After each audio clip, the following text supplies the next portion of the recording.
Our first guest has been stumped. Please welcome the monkey who lost his paw.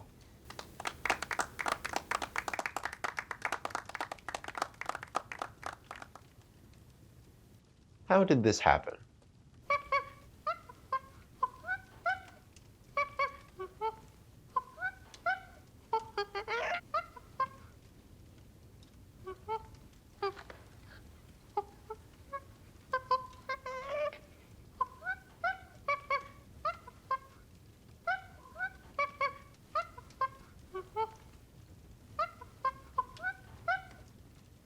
I see.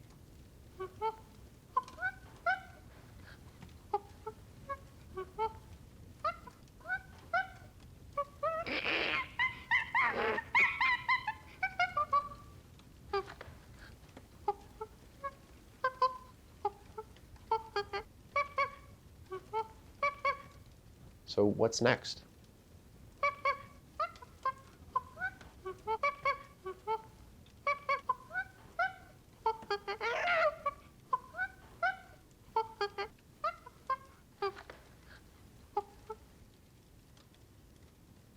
Inspiring. Let's all give him a big hand, folks.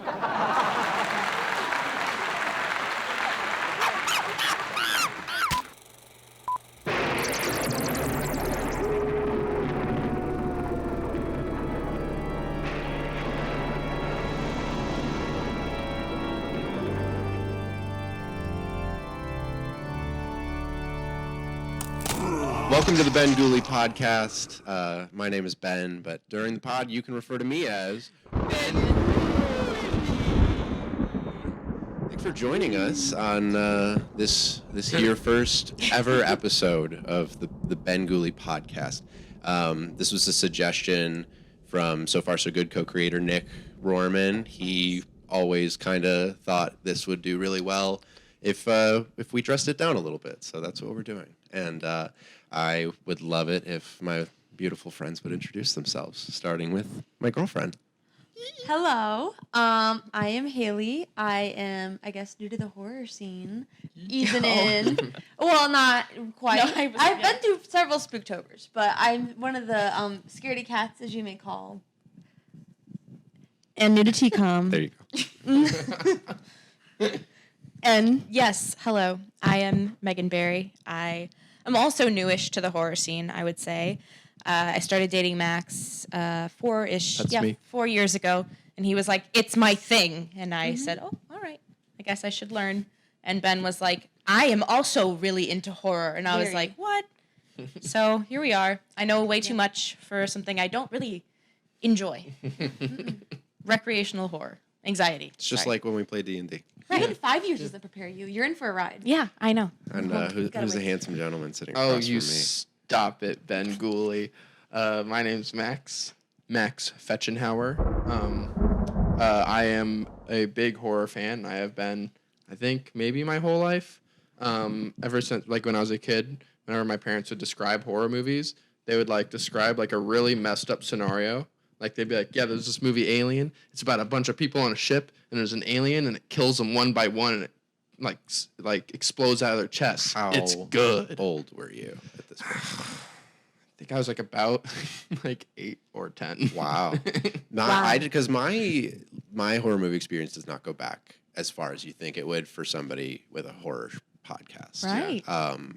I think the scariest thing I had seen, like, early-ish in life was, like, the one scene from Jaws where the guy loses his leg. And then I watched Jurassic Park for the first time, and that freaked me out. Are we talking about our That one first is time? spooky. Well, that's Megan started with that. Sorry, I just feel like that's a good way to get into kind No, of it like is. Absolutely some is. background. And you said you were new to the scene. So it reminded me. Thought I would chime the in with three my of origin. and you were the reason I thought I could get into it. Ben also didn't grow up liking any of this stuff I or knowing hated any it of when this. I was a kid. It was not my thing. And now, for whatever reason, I think I fell in love with the idea of how they're done and like the low budget, the and high budget. But I mean, it covers such a wide spectrum of filmmaking, and I just love it. See, it's when I was a kid, like I it was kind of more of like a dare kind of thing when I was in school, where people would be like, "This movie is so scary, you can't watch it," and I'll be like, "Watch me watch it," and then I would watch it, and I'd be scared, but like at the end of it, I'd be like, I sat through that, and it was actually kind of cool. And then as I got older and I started falling in love with filmmaking more and more and more, I started really loving the way horror movies are made and how the genre is just as a whole. It's like one of the most creative genres there is out there. Truly. You can have like a cheesy goofball movie in one corner, like Jennifer's Body, which we'll be talking about later At some point.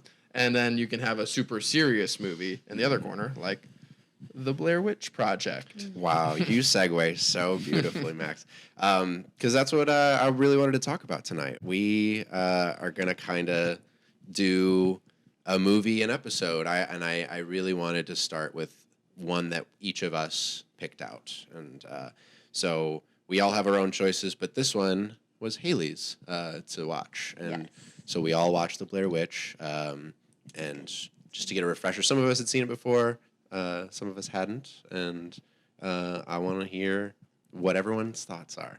So, what really stuck out to me about this film is you gave me what people in the 90s got, where you set it up as, hey, when they, were putting this out in advertisements, it was, this is found footage. This is all real, and like it's like uncovered, and it really put me in the headspace of that, of like, what would I think if I saw this in theater as this is real? Max, you know what she's talking about. Can you give a little rundown of why I sold it to her that way? I sure can. So yeah, in the 90s, this movie has like one of like the best, in my opinion, one of the best marketing campaigns like ever, Agreed. like in film history. Where like it was like the whole filming of this movie was like incredibly under wraps. Like no one really knew about this movie, and so when they started marketing it, it as like reality, like something that actually happened. They had like missing posters for all of our characters in the movie, and they even like had a website where you could like help them find them, and I think they even like had the actors like stay out of the public eye before the movie came out. So like it was like they were actually missing. In depth. And so like when it was in theaters, it was like a big question of like, is this real? Is this not real? Like what's and like now today, it's like we all know it's like a movie made by a really clever crew and director, but like, back then, like I can't, like we were talking on our way over here today, like I can't even imagine being in a theater in the 90s when this came out. Like terrifying. Like, be one of the scariest movies I've ever seen. I mean, yeah, and to use the early internet like in such a like masterful way is really cool, because it's impossible to do that now. Like it would be debunked in. It would be all over TikTok. They'd be like, yeah, they are. These idiots, they tried to fool us. Now watch so that TikTok really, dance. A really unique to its time. It was so very good. cool. Yeah.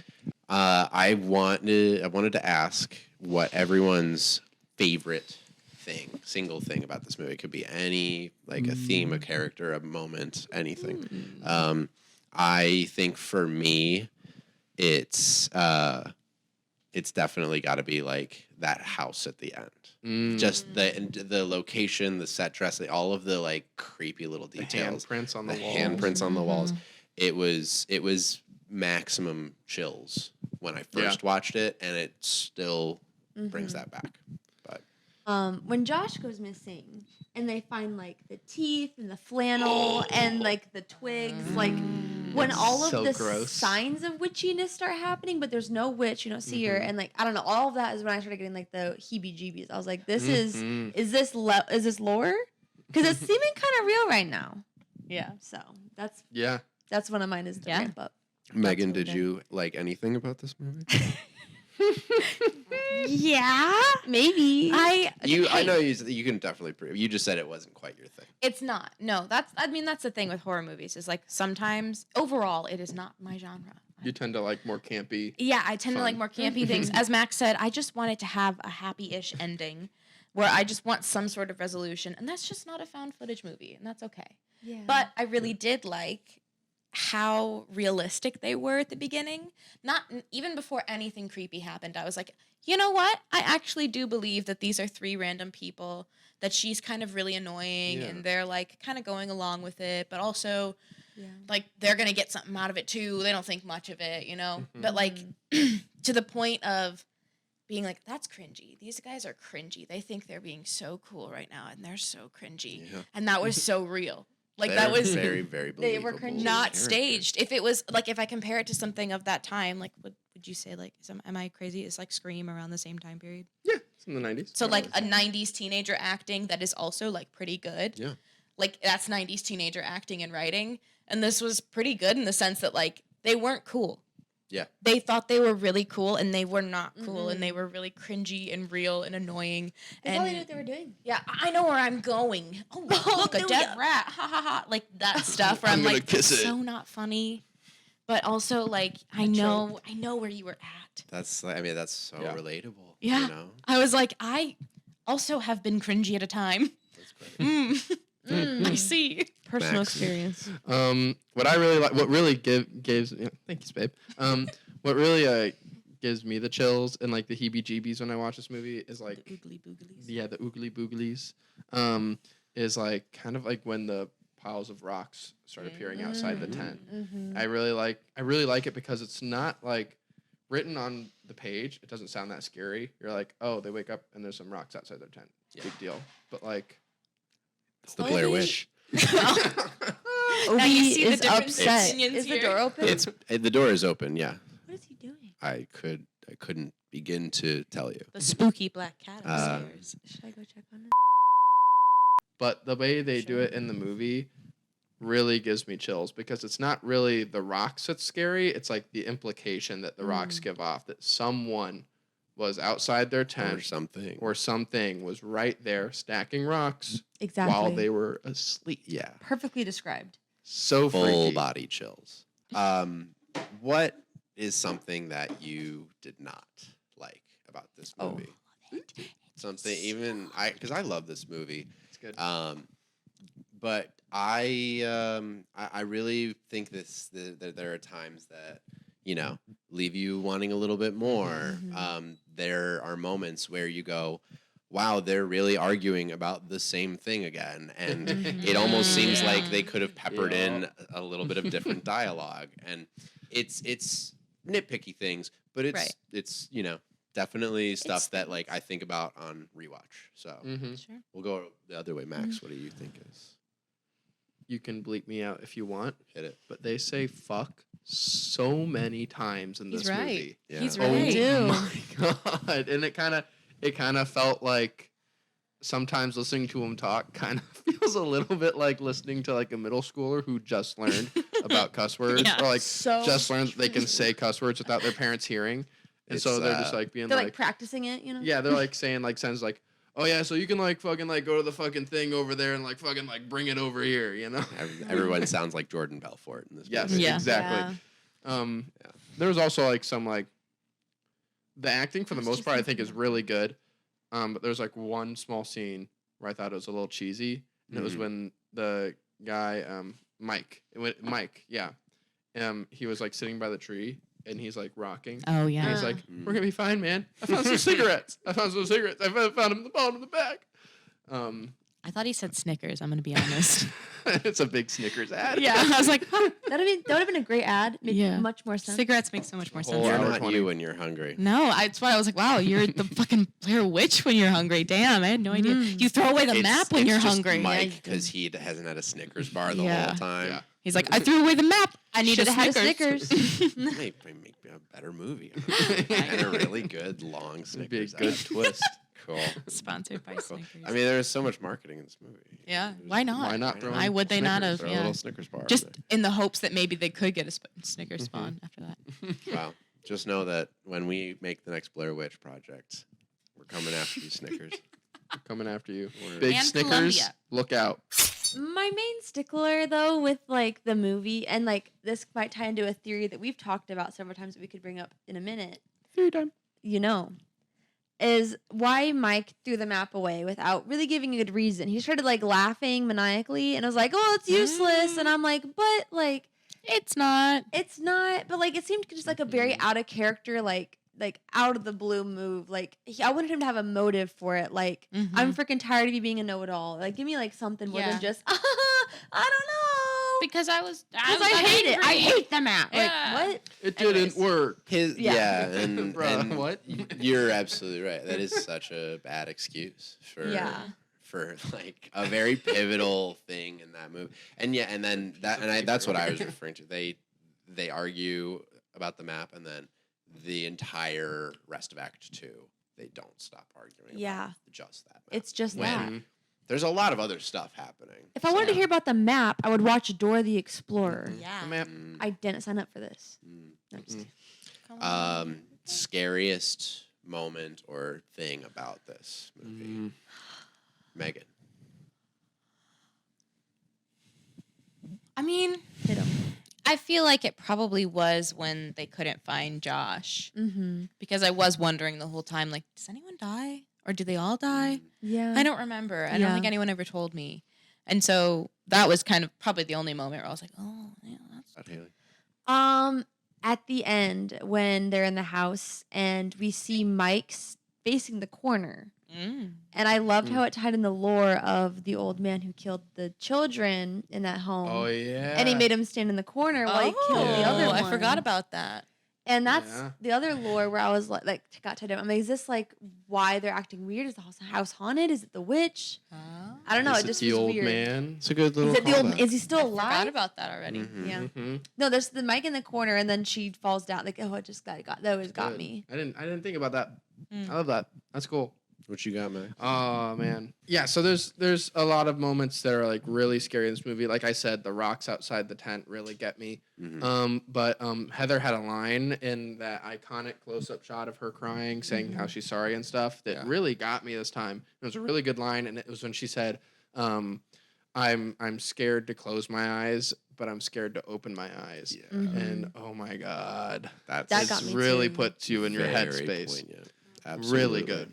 Absolutely. Good She stuff. has another one at a really intense moment when they're all like, I mean, the tent starts shaking, right? And they're forced out. They rush into the woods, and it's just all you see is like camera shake, grain, darkness, and like the reflection of the camera light onto Heather as she runs through the woods, and she turns to her left as she's running. She goes, "Oh God.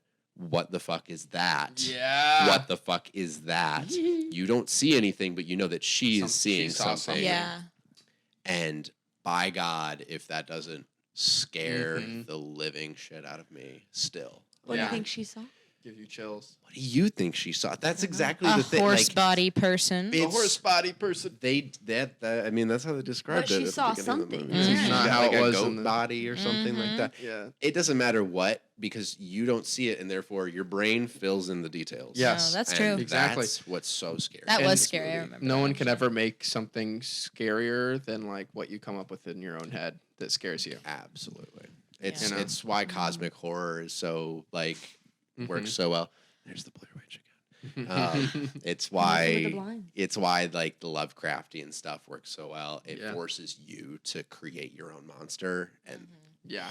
there's just some stuff that that really messes with you when you do Even that. if she was just like, intrinsically or like even just like metaphorically, like what the heck is like what the fuck is going on? Like what the fuck is that? Yeah. It's up to your imagination. Did you see something? Yeah. Or is she just going to Lulu? Sorry. But good observation. Well, I love this movie. I always go back to it almost every October, and it always reserve a special little place in my heart for the Blair Witch Project, the original. I have never seen the new one, so maybe we'll have to go check back it and out. watch the new one and come back and compare the two. Maybe we Yeah. should. In the meantime, thanks for joining us. My name is Ben, but during the pod, you can refer to me as Thanks for joining me, friends. Have a Thanks good for night, having guys. us. Thank you. Goodbye. Or don't. Oh. Dun dun dun. Spooky season.